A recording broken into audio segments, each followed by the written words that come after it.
Inspiration for creativity springs from the effort to look for the magical in the mundane. What does this topic mean? See, this word mundane.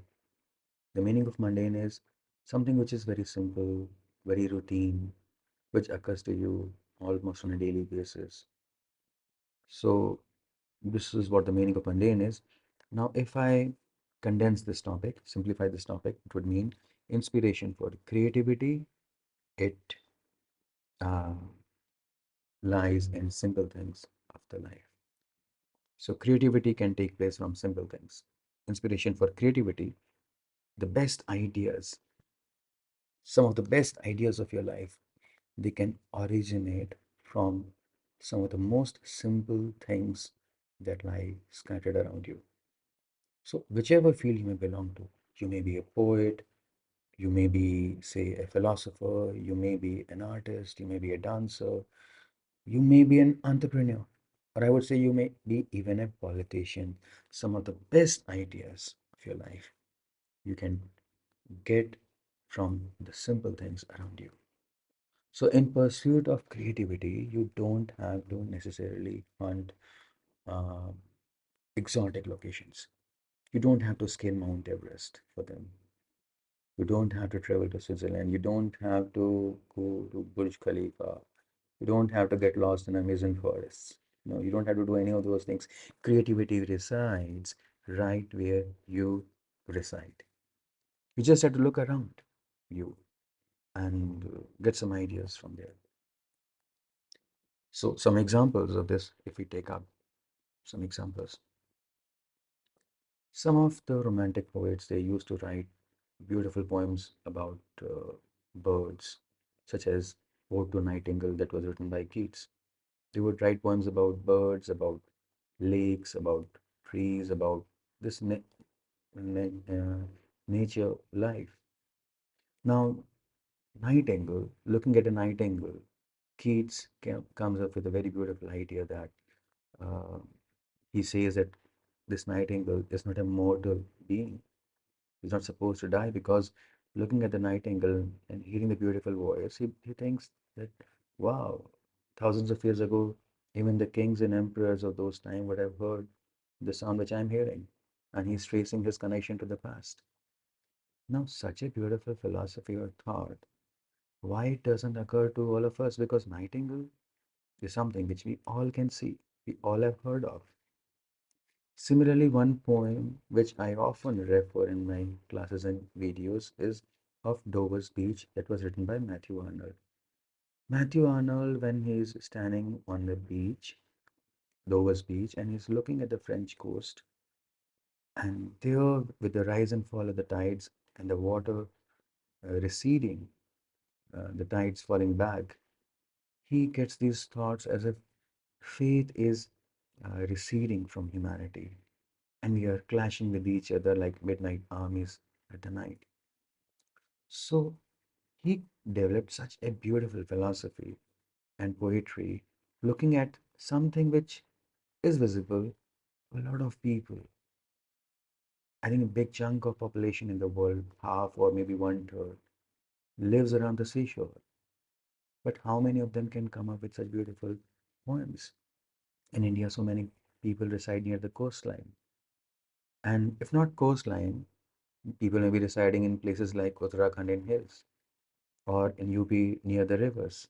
Even great poets can write poems even when they are living near rivers or in the hills. If none of these things are there, there would be deserts.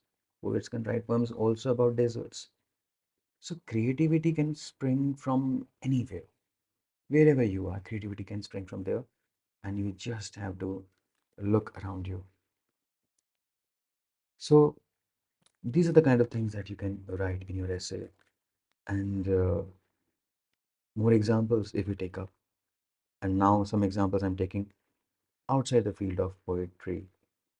Like this in movie Sholay, there was this very iconic dialogue, "Kitne aadmi the?" What a simple dialogue it is. "Kitne aadmi the?" It's just a simple statement. It became an iconic statement. And similarly, that dialogue in movie Diwar, "Mere paas maa hai." Again, a very simple thought. But the way writer is using it is amazing. Similarly, in politics, if you look at the most iconic dialogue or slogan, the most iconic slogan of 20th century, do or die, given by Mahatma Gandhi, karo ya maro. Such a simple three-lettered word, do or die, three syllable only, do or die, and it went on to change the entire history. Similarly, that slogan, Jai Jawan, Jai Kisan, which Lal Bahadur Shastri came up when India was suffering from droughts and facing wars. So for creativity, you can pick up words and ideas and thoughts from very simple things in the world. You don't necessarily have to pump in a lot of money or resources. You don't need to depend upon something uh, uh, which is out of access or which is not easily available to most of us. In some ways, some ideas for this essay you can also borrow from a similar discussion that we had on an essay topic. Simplicity is the ultimate sophistication. Some ideas from that essay could be utilized in this essay also. Now, a very beautiful thought that I want to share. I'm trying to create some philosophy here that to create happiness in your life. And let us take the example of marital happiness. After marrying someone, to create a beautiful experiences of life, especially marital experiences, you don't necessarily have to travel to Switzerland or to exotic location. The success of your marital life and the beauty in it, the romance in it, depends upon very simple things like how much time you are willing to give each other, how much efforts you are there, you can bring up, and how much simple acts of love you can perform. And for that, you don't have to go to Maldives or Switzerland or Bali or any of these exotic locations. Love can blossom right where you live on a daily basis. So friends, these are some of the examples. Even in commercial place, in commercial world, if we talk about one of the biggest success stories in the recent years, recent history, is that of Facebook. Facebook or social media. What is the simple idea behind social media? Just to connect people with each other. That was the idea. Connect people with each other. From such a simple thing, an idea emerged and it went on to change the way commerce takes place today. So these are some of the ways you can say that how creativity and for creativity and for great things, you don't have to go thousands of miles away. They can be, the inspiration for them can be there in very simple things around you.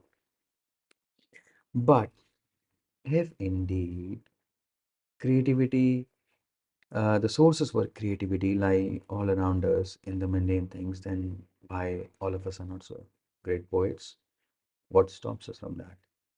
These are some kind of things that you can discuss in the essay, some issues, some problems. So why? Maybe, maybe the reason is social media.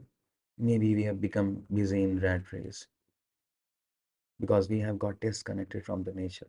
We have got disconnected from ourselves. We have so much you're consuming social media, YouTube, Instagram, and all these kinds of things that we have become addicted to dopamine, huge rush of dopamine all the time. And we're always looking for something sensational, some sensational news, some sensational reel. You're always looking for that. And even when you're talking about aesthetics, we have become addicted to watching plastic beauties, flawless skin, glossy skin, which is a product of Photoshop or filters. So much we are habitual of looking at them that we now fail to be inspired or mesmerized by the beauty of a natural human skin, the beauty of a natural human being. We now fail to take notice and we fail to write poetry about that. So, तेरी आँखों के सिवा दुनिया में रखा क्या है और सागर जैसी आँखों वाली ये तो बता तेरा नाम है क्या. It's not that such beautiful eyes do not exist anymore around us. They do. But it is we who fail to take notice of such beautiful eyes or such beautiful things of life because we're busy in our phone and in other chases of life in other rat race. But yes, most prominently, it is the technology which has sort of blinded us and disconnected us from our own self and from the nature. So to be creative, it is a human basic natural instincts to be creative. Look at a child, how creative he is, and how creatively he he figures out his solutions for his problems,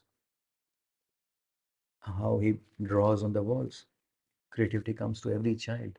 But over the passage of time, when we get um, busy with this artificial world, we lose connection with the nature. We know and we lose connection.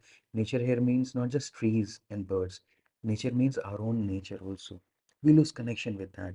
And once you have lost connection with that, we lose the ability to be creative. So where lies the the solution? So for creativity, you don't have to really depend upon exotic things or costly things, or you don't have to go to like to unknown places or places thousands of miles away. See, one example that is very interesting is that of feminist poets. Now, feminist poets like Kamala Das, whose poem I've often shared on my channel, they often write about how women are forced, how she, as a woman, because she was a woman, she was forced to conform to certain stereotypes, especially after marriage. She was forced to wear certain dresses or perform certain roles that were expected of her just because she was a woman, and how much she disliked that. She wrote a beautiful poem out of that. Such mundane thing which occurs to everyone, almost most of the women. But this was a creative person who took some inspiration from these mundane, and not mundane and pleasant, but rather mundane and bitter experiences of life, and came up with something really amazing. So amazing artists, they create amazing things, not just from mundane things, but also mundane and bitter experiences of life, such as domestic abuse or domestic violence or caste discrimination or social injustice or racism or these activities or even their poverty. So in their deplorable state of existence, which is no doubt of obviously mundane also, because they are therein for days and months and years and all their life, but they still create something magical out of it. And sometimes when death occurs of family members, and death occurs for everyone, creative people are there who can write literatures with their experiences. So that was something dark but creative. I hope you liked it.